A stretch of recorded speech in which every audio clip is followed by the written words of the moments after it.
Alrighty, guys, it is 3:30. It is Monday, April 28th, and we got a massive squeeze on the way. Look at that thing. The last update, literally in the last update, 1:30, I was still thinking shorts out of the market. This looked pretty freaking bleak, didn't it? They were down here, and the only hope we had for that 2 o'clock hour. And this started a little squeeze here going in right up to the 2 o'clock hour, and then they ran into resistance. And I tried a short trade there, as you can see, and that was it. I mean, this area either is going to keep going or it's going to reverse right in this general 2 o'clock time frame. So a little bit nervous about it because it was a pretty good squeeze up here, but it's a good trade location. You're right up here. You're taking out the first rotation. You're right into this area congestion. So I tried to short it one first. I didn't do anything on the first one. The second time, and also the third time, I figured I'm going to get short a good trade location up here. I'm going to have my stop outside of this rotation. I did move it a little bit higher outside this little rotation up here back at the 28. So you see, and when they started running it higher, I was super close to repairing this trade up here at the 27th. But I looking at like this is a little bit too rough, too aggressive. So it was holding here for a bit. I was really close, but I opted not to do it. And I figured I'm going to try to scratch the trade if it gets back down. It never really gave you an opportunity to scratch the trade. They ran up here. They ran the stops outside this rotation enough to take me out, and then a few ticks above that. And then, of course, you see that afterwards. Here's your opportunity to potentially scratch that trade. Happened pretty right afterwards, but then again, you can't count on that thing. So once you're wrong on the trade, just you let it stop you out. This is what it is. And if you try to make it bigger, you would have been stuck in this. So that's the reason you don't you set your stop where you think it's when you know where you're wrong on your trade entry, and then you leave it. You don't freaking touch it. So it's at this point my initial stop was right at the mode here. So that's why I moved it outside that rotation to get the correct trade location. It's a little bit bigger than I thought, but then again, I got stopped out, so down 38 on that one. I did not re-engage it since. Could not make up my mind to try to take a long trade here right into the mean. That's the shitty setup. So I'm really looking for a short against this mean, but given the squeeze, I just kind of opted just to wait and see. And when this last bar started happening, it's like, okay, they're moving it. So they're right up here against the 55.50s. We'll see what they're going to do here now, but it's a pretty good squeeze going on. And I thought they're going to run out of gas here at the mean, but no, they kept going. So at this point, so they're going into tomorrow's trading. We have a fair amount of stuff happening tomorrow's trading. So we got international trades at 8:30, retail and wholesale inventories all at 8:30. At 9 o'clock, we get Case-Shiller and FHFA and the housing data. 10 o'clock, we get consumer confidence and job opening. So that's happening tomorrow. So 8:30, 9, and 10, we have news. This squeeze is just a really good indication that bargain hunting, net buying is going on here. I was really concerned for a bit here going into the afternoon when you saw this top left, bottom right kind of a chart that started off strength and then all this weakness down here. We were down at the 5,500 level and then some. I figured that, oh, here we go. It's going to be one of those Mondays when they have to run it lower. No, they held it. And then they started this buying squeeze. So net buying is going on and they're not letting up. So some of these fund managers are out there. They're trying to get ahead of a potential trade deal announcement or stuff like that, where the market really starts taking off to the upside.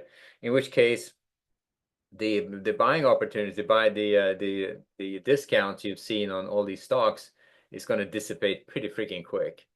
So some of these stocks have been beaten down like crazy, and the last couple of days, end of last week, pretty good move to the upside. Some of them retraced some of it.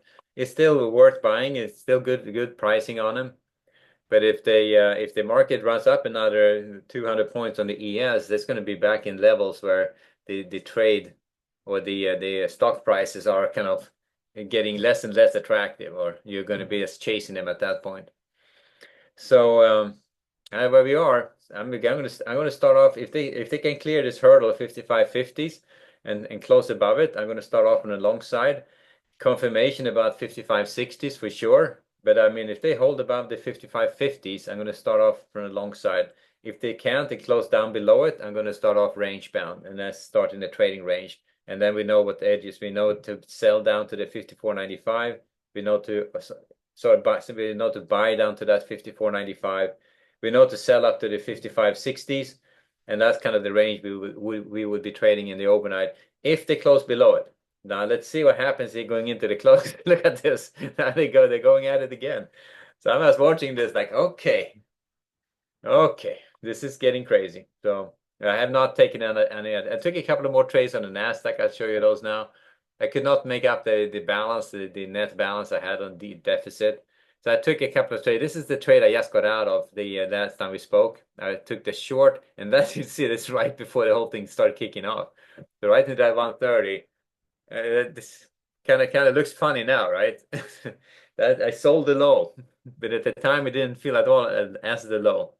So I mean, and then again got shaken out of that trade, and then this whole thing started. I did try an Nasdaq short here at right closer to the mean. So I tried the ES trade. I tried it in just this general time frame, and on the Nasdaq closer to the mean, I tried a short when it was looking like it was popping higher.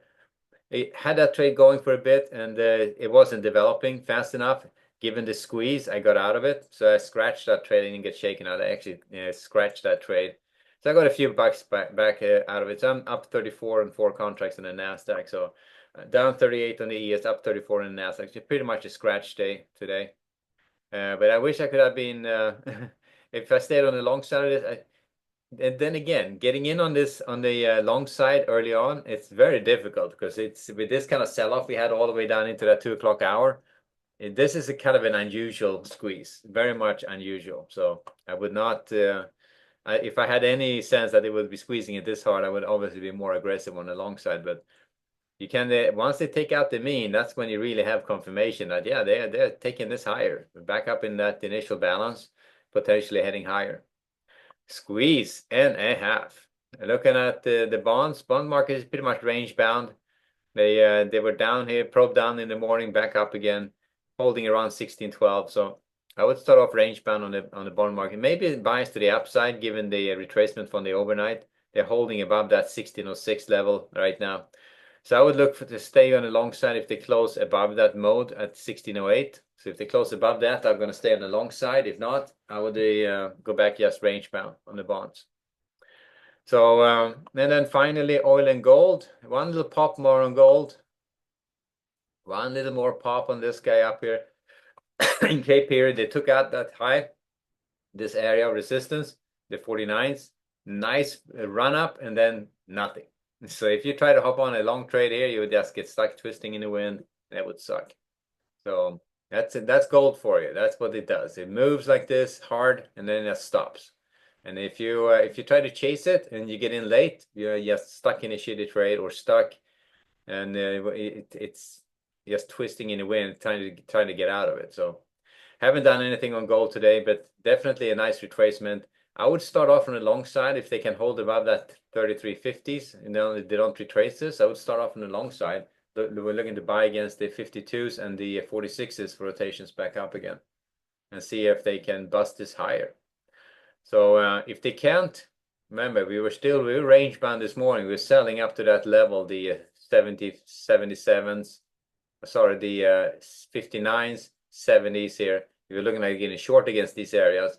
That's still very much valid. So we're up against upper resistance, but I would start off on the long side if they close above that 50 level and see if they can retest these highs, maybe even take them out. Just be mindful, these are good good resistance areas, so they could certainly hold, which means that we may rotate right back into that 33.40 level. All right, so that's gold. We're starting off with a slight bias to the upside to see if the strength is going to remain in the overnight. And then finally oil, and this guy is just back up again. They probed a bit to the downside down here to that lower 6150 area. Now they're back up again. So this is right now right at the value area. So I would just start off range bound. Given the day session, I would start off maybe a slight bias to the downside. Looking to sell again 6220s, 6250, 60s here for rotations back down. But if they trade above the 6250, 60s, I'll take it off that short bias. But initially looking for a retest of these lows at the 6170s and the 6150s. See if they can take this lower in the overnight. We'll see. So that's how we get started on oil, gold from long side. So far the record today be a big fat goose egg, I think. We had one that's loser on the ES and was sharp enough not to try to re-engage this on the short side, given the squeeze which that was going on. Sometimes it's really hard to identify these squeezes. You get stuck in them, and you basically you try to short it a couple of times, and you just lose two, three times in a row. So initially, after a big move like that, it's either going to fail, or if the squeeze continues, just don't worry, just try it once, and if it doesn't work, stay out of it. So that's kind of what I did. But we'll leave it there, guys, and I'll see you back in the morning. You have a good evening. Later.